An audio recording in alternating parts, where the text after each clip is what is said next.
After a frantic day of diplomacy, a solution to the deadlock in the Ivory Coast is still some way off.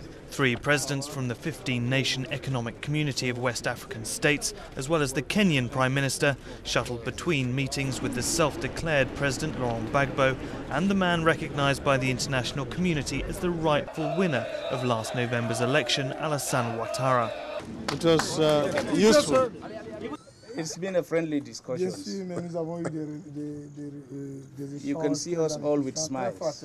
Friendly and useful maybe, but Gbagbo has until now refused all attempts to entice him to step down.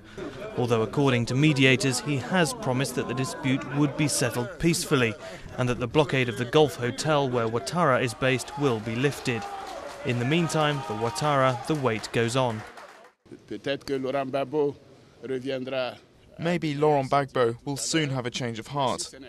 But if that's not the case, well listen, ECOWAS will use all methods, including the legitimate use of force, as they said, so that I, as the elected president, can fully assume office and work for the Ivorian people.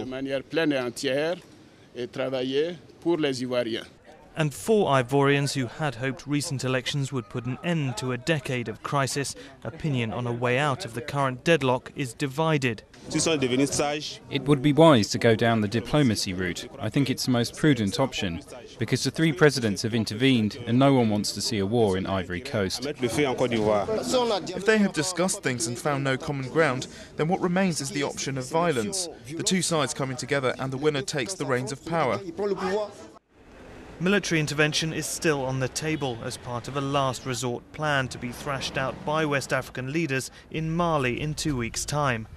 But they'll hope it doesn't come to that and that a diplomatic solution can still be found.